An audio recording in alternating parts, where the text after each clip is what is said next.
Assalamualaikum warahmatullahi wabarakatuh. Bismillah, alhamdulillah, wassalatu wassalamu ala rasulillah wa ala alihi wa ashabihi wa mawalah. La hawla wa la quwwata illa billah, amma ba'dah. Anak-anakku, siswa-siswi SMA Yabagi 1 Kesugihan, kelas 11, saya ucapkan selamat berjumpa kembali dengan saya, Khazinatul Asrar, pengampu mapel mulok. Ya, dalam hal ini menggunakan buku pegangan kitab hadis Arba'in Nawawi, ya, Al-Arba'in An-Nawawiyah. Dan pada kesempatan kali ini kita masih hanya bisa bertatap muka lewat dunia maya. Yang kebetulan memang saya masukkan ke channel saya sendiri, channel Khazinatul Asrar di YouTube. Jadi umpama kapan-kapan kalian mungkin ingin mengulang, ingin menambal kitab kalian yang mungkin kosong, kalian bisa mampir ke channel saya, lihat saja.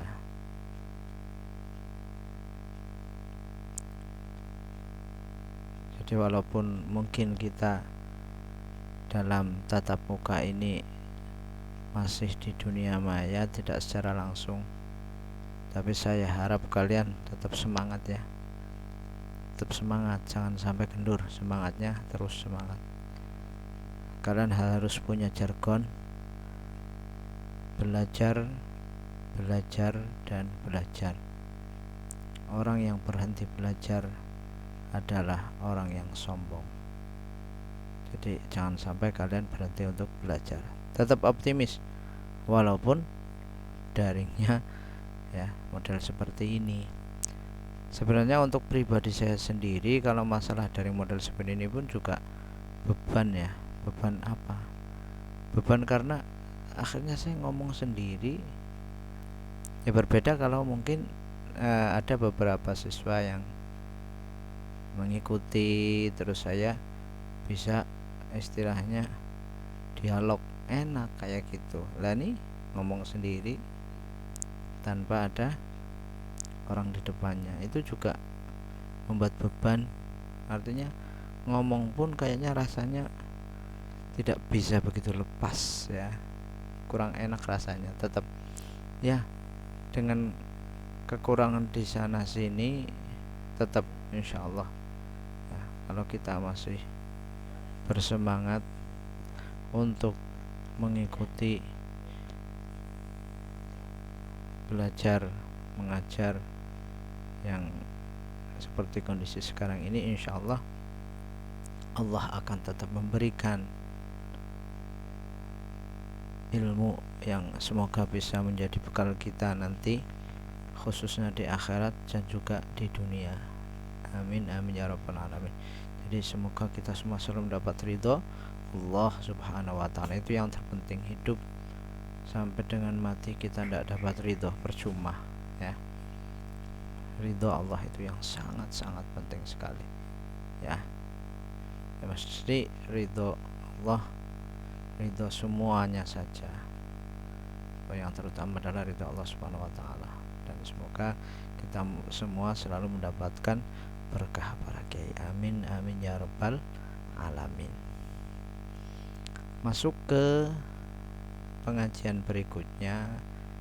Sudah ya, kemarin untuk mungkin kok tiba-tiba hadis ke-31.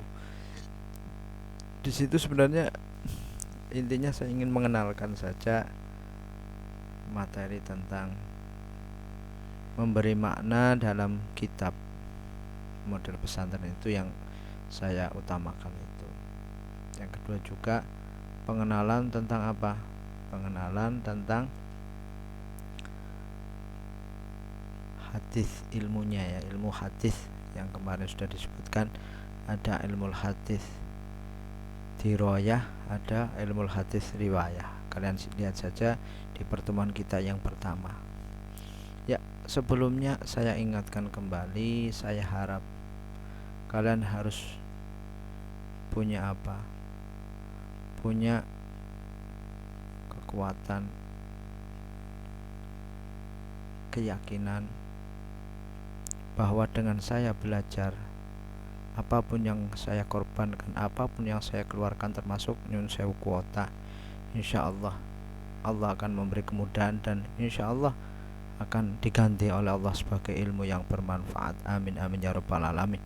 Walaupun mungkin orang yang menyampaikan lalawora ranggena, tapi insya Allah karena keikhlasan kalian ya mengeluarkan biaya untuk membeli kuota, karena mungkin mampir ke channel itu harus membuka video durasinya mungkin lebih dari 40 menit, itu insya Allah mesti memakan kuota. Tapi karena keikhlasan kalian, dan kalau untuk ilmu usahakan jangan pelit.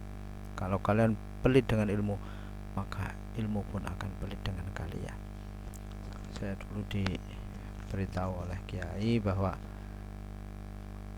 kowe kok ngaji tuku kitab nang pondok ojo ngasih ngenyang, marake ora berkah. Jadi kalau untuk masalah kitab ya, kitab apapun yang kalian kaji, umpama kalian membelinya jangan sampai kalian menawar ya, jangan sampai kalian menawar, usahakan itu. Jadi intinya seperti ini, intinya pokoknya pengorbanan kalian yang untuk ilmu semuanya saja, jangan kalian hitung-hitungan. Kalau kalian mengorbankan untuk ilmu saja hitung-hitungan, ilmu pun akan hitung-hitungan kepada kalian. Ilmu akan pelit kepada kalian kalau kalian pun pelit terhadap ilmu. Jangan sampai mengeluh dikarenakan Allah kuota meneng. Insyaallah. Dan itu kalian harus memberi pengertian itu juga kepada orang tua kalau bisa ya. Karena bapak sendiri mengupload ya, terus kuota itu lebih cenderung banyak menggunakan dengan uang sendiri, bukan dari karena saya menggunakan internet sekolah, bukan ya. Paling beberapa kali lah ya, bisa dihitung karena saya juga tahu sendiri kalian jadwalnya cuma hari Senin dan Selasa di sekolah. Cuman karena memang saya juga ada jadwal di hari Rabu, maka akhirnya saya pun harus membuat video ini dan mengunggahnya mestinya ya, seperti itu. Kita mulai saja pengajian kitab Arba'in Nawawi hadis ke-11. Sebelumnya seperti biasa kita berdoa dulu. Bismillahirrahmanirrahim. Qala al-muallif rahimahullahu ta'ala wa nafa'ana bihi wa bi'ulumihi fid dharain. Amin amin ya rabbal alamin. Bismillahirrahmanirrahim. Al-haditsul hadiyah asyara, utawi kiku hadis al-hadiyah asyara kang kaping 11. Ya, masuk ke hadis yang ke-11. An Abi Muhammadin Al-Hasan ibni Aliyin ibni Abi Talibin sibti Rasulillah sallallahu alaihi wasallam wa raihanatihi radhiyallahu anhuma. Utawi iki al-hadisu, artinya utawi iki iku al-hadisu hadis al-hadiyah asyara kang kaping 11 ya, masuk hadis ke-11. Ruya, aslinya harusnya seperti itu di awal, dan cerita ake an Abi Muhammadin, saking Abi Muhammad, nama sebenarnya Al-Hasan. Sayyid Hasan ini adalah putra sahabat Ali. Abi Muhammad, jadi Al-Hasan punya putra namanya Muhammad. Al Hasan punya ayah, punya orang tua namanya Ali ibni Aliyin. Jadi Al Hasan ini Sayyid Hasan putra sahabat Ali ibni Abi Thalibin kang dadi putrane Abi Thalib. Jadi sekali lagi sering saya sebutkan bahwa orang-orang sana itu suka menyebutkan garis keturunannya ke atas, kalau ke bawah biasanya cuma satu, ya. Contoh di sini Al Hasan punya putra namanya Muhammad, tapi Al Hasan menyebutkan di sini disebutkan nama ayah, ya, nama apa namanya si mbah kakeknya. Al Hasan bin Ali bin Abi Thalib sibti Rasulillah kang dadi putune Rasulullah sallallahu alaihi wasallam wa raihanatihi lan dadi apa jenenge istilahnya kesayangane, ya, cucu kesayangan, ya, atau apa istilahnya aslinya sih raihana itu wewangian, ya, bau wangi, ya. Maka mungkin kalau yang pernah mendengar makna pengambuni ya rapopo, silahkan. Intinya menjadi cucu kesayangan. Jadi beliau Sayyid Hasan itu adalah cucu Rasulullah, juga cucu kesayangan Rasulullah. Ya, banyak cerita-cerita tentang cucu beliau yang namanya Sayyid Hasan ini, yang kedekatannya dengan kakeknya itu Rasulullah sallallahu alaihi wasallam. Radhiya muga-muga paring ridho sapa Allahu Gusti Allah anhuma saking, ini bisa anhuma saking Sayyid Hasan dan Ali bin Abi Thalib, ya. Kalau Rasulullah pasti sallallahu alaihi wasallam. Radhiya itu berarti bukan untuk Rasulullah, ya. Qala ngendika sapa Sayyid Hasan bin Ali, beliau menceritakan hafiztu apal sapa ingsun mir Rasulillahi saking utusane Allah sallallahu alaihi wasallam. Jadi kalau kalian ketemu kata sallallahu alaihi wasallam, kalian sudah tahu artinya, tidak cuma sallallahu alaihi wasallam, tapi tahu artinya. Semoga Allah memberikan rahmat terhadap Rasul dan memberikan keselamatan kepada Rasul. Sallallahu muga-muga paring rahmat ta'zim sapa Allah Gusti Allah alaihi ing atase Kanjeng Nabi wasallama lan muga-muga paring keselamatan sapa Gusti Allah juga alaihi sebenarnya ing atase Kanjeng Nabi. Sayyid Hasan nih hafal orang dulu, apalagi cucu Rasul, dengar satu kali saja hafal. Bahkan tidak sampai ke sana, di bawahnya lagi ada itu sosok Imam Syafi'i. Imam Syafi'i mazhab kita itu loh. Imam Syafi'i itu punya kelebihan yang luar biasa. Beliau itu kalau melihat apa yang akan beliau hafalkan, kan biasanya kalau buku kan ada lembaran kanan sebelah kiri. Kalau menghafal yang kanan, yang kiri ditutup. Kenapa? Karena takut yang kiri hafal duluan. Itu luar biasa, karena cuma melihat saja hafal. Berbeda kalau kita mengulangnya 1000 kali, bahkan kadang hafal sih, hilangnya cepat juga, ya. Tuh, sebenarnya apa kunci dari seseorang agar hafalannya kuat? Menurut gurunya Imam Syafi'i, yaitu namanya Imam Waqi'. Imam Waqi' mengatakan ketika ditanya oleh Imam Syafi'i, muridnya ditanya, sa'altu ila Waqi'in su'a hifdzi, saya bertanya kepada Imam Waqi' atau guru saya tentang jeleknya hafalan saya. Lalu Imam Waqi' atau gurunya Imam Syafi'i menjawabnya dengan wa arsyadani ila tarkil ma'asi. Maka beliau menyampaikan kepada saya dengan apa? Ila tarkil ma'asi, untuk meninggalkan kemaksiatan, ya. Kalau seseorang ingin hafalannya bagus, hafalannya hebat, ingat, jauhi maksiat. Kuncinya itu.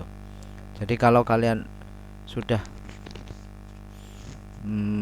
menghilangkan atau menghindari kemaksiatan, insya Allah ya, otak kalian akan cerdas. Ada beberapa hal yang menunjang otak seseorang cerdas, yaitu termasuk apa yang dipesankan oleh guru saya. Coba kalau kalian sholat, jangan menggunakan alas sajadah, katakanlah seperti itu. Jadi tempelkan jidat kalian ke lantai, ya. Ternyata ketika jidat ini langsung bersentuhan dengan lantai, lantai itu akan menghidupkan sel-sel otak kita. Apalagi kalau kita dalam sujud itu lama, tidak sebentar toh, insya Allah akan menambah seseorang cerdas. Ada beberapa lagi, termasuk membiasakan sholat tasbih, karena sholat tasbih otomatis pergerakan sujudnya, rukuknya itu biasanya lama karena membaca tasbih, dan darah akan mengalir ke bawah, ya. Jadi otak ini teraliri oleh aliran darah, itu yang membuat seseorang insya Allah menjadi cerdas. Jadi usahakan cara untuk apa?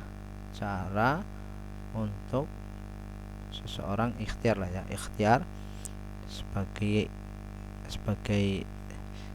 kewajiban manusia, ikhtiar biar cerdas, mau melakukan atau melaksanakan sholat tasbih. Terus lagi apa tadi? Sholat tanpa sajadah, tempelkan. Jadi lantai akan menghidupkan sel-sel otak kita,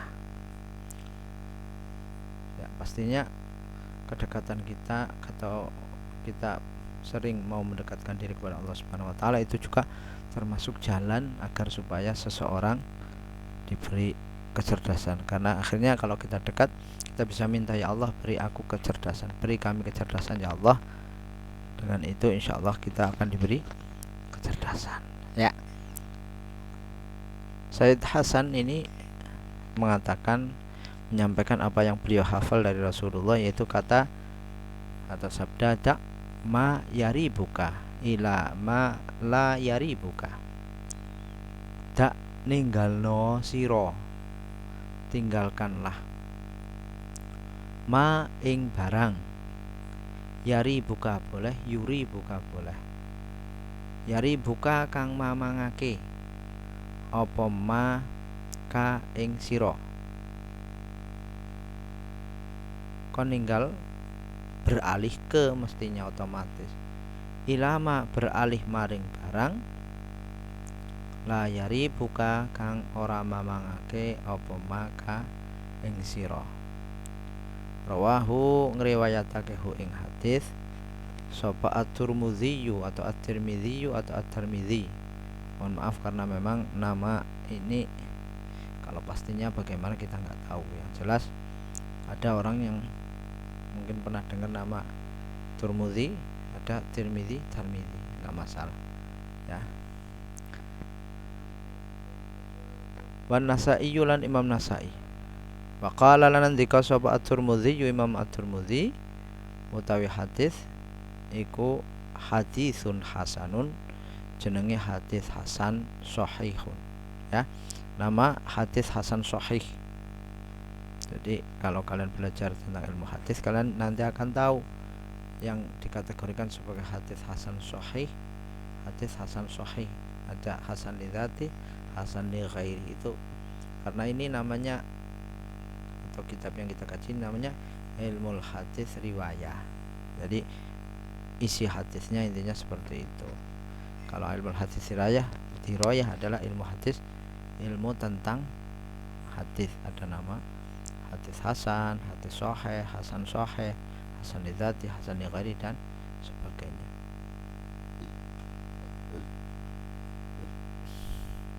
Ya, seperti itu tuh bacaan tadi tentang hadis yang ke-11. Jadi kurang lebih Sayyid Hasan ya punya putra Muhammad, Sayyid Hasan putra sahabat Ali bin Abi Thalib. Beliau Sayyid Hasan ini adalah cucu Rasulullah SAW yang ibunya namanya Sayyidah Fatimah, masih ingat ya, Fatimatul Zahra ya. Beliau sebagai cucu juga sebagai cucu kesayangan ya. Sayyid Hasan mengatakan, saya hafal dari Rasulullah sabda seperti ini, tak mayari buka ila ma la yari buka, tinggalkan apapun yang kamu masih ragu-ragu, beralih ke yang kamu tidak ragu-ragu, artinya mantap ya, mantap. Hadis riwayat Imam Tirmidzi dan Imam Nasai. Kalau Imam Tirmidzi mengatakan namanya hadis ini adalah hadis hasan sahih.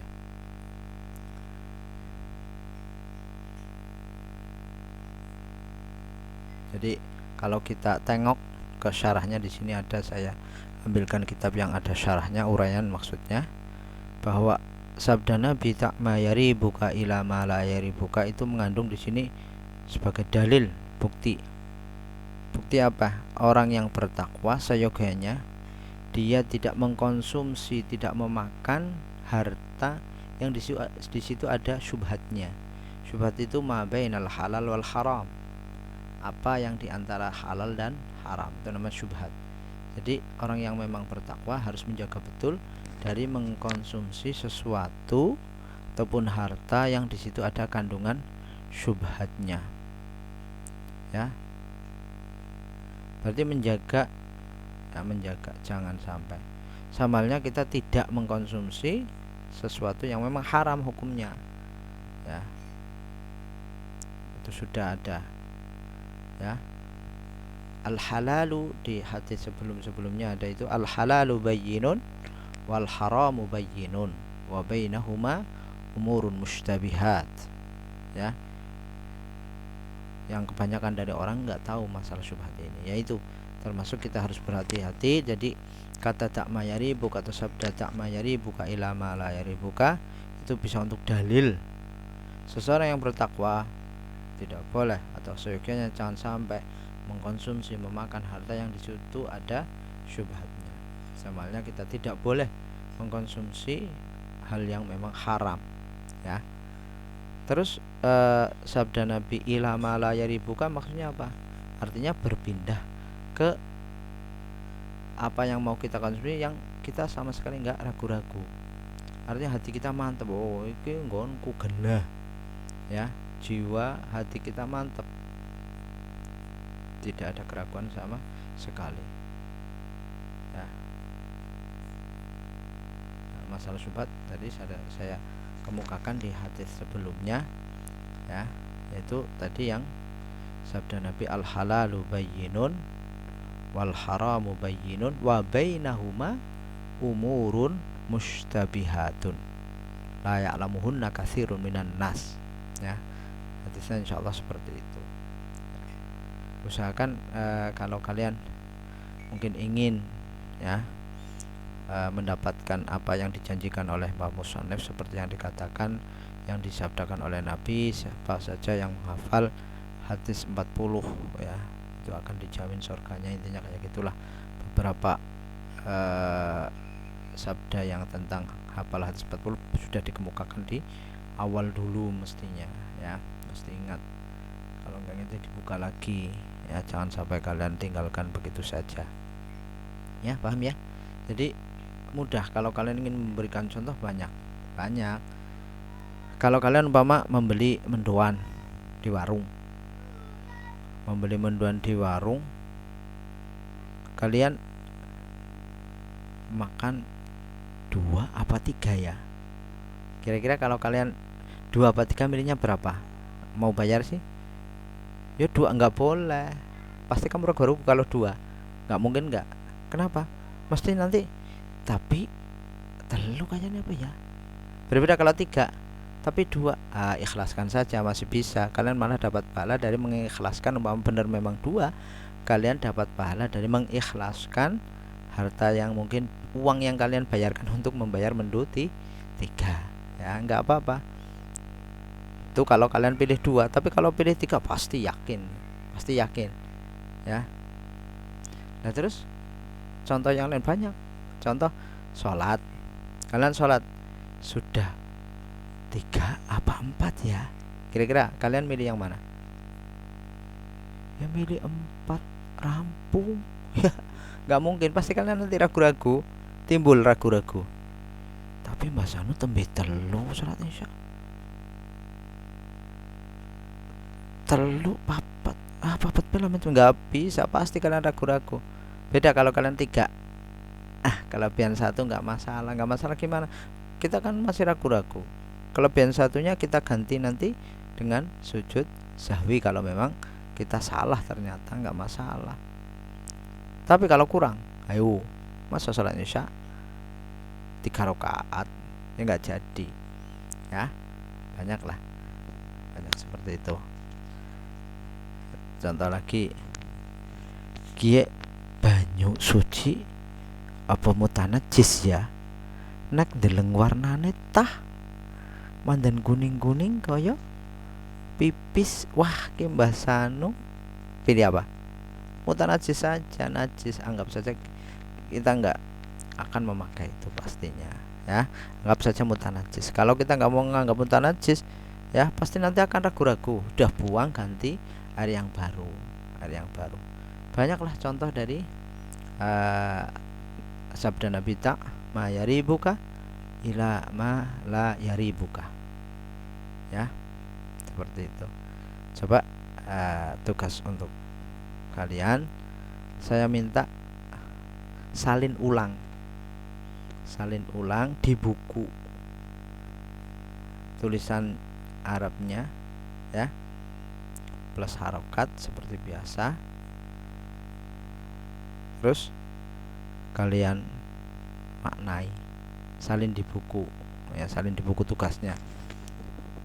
Kalau kemarin kan kalian mengirimkan langsung jadi ke saya dari makna yang sudah dibacakan ya, boleh sih kayak kita, tapi biar kalian benar-benar mengikuti daring saya. Bukti bahwa kalian mengikuti daring saya berarti kalian nanti menyalin di buku ya, sebagai tugas dari mapel hadis. Enggak banyak kok, hadis ke 11 ya, kalian salin di buku, nanti kirimkan ke saya,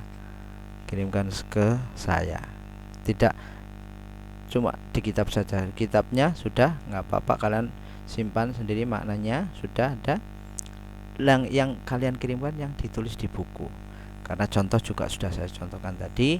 Tugasnya bukan untuk memberi contoh, tapi tugasnya cuma menulis ulang plus diberi harokat dan makna, terus kirimkan ke saya ya. Saya kira cukup pertemuan kali ini untuk kalian. Semangat belajar ya, jangan sampai kalian putus asa. Saya harap ya, walaupun seperti ini kondisinya, semoga ya benar-benar menjadi ilmu yang barokah, manfaat. Amin amin ya rabbal alamin. Saya cukupkan sekian. Kita tutup bersama dengan bacaan kafaratul majlis. Bismillahirrahmanirrahim. Subhanakallahumma wa bihamdika asyhadu an la ilaha illa anta astaghfiruka wa atubu ilaik. Kita tutup dengan shalawat. Shalli wa sallim daiman ala ahmada, shalli wa sallim daiman ala ahmada, wal ali wal ashabi man qad wahada, wal ali wal ashabi man qad wahada. Assalamualaikum warahmatullahi wabarakatuh.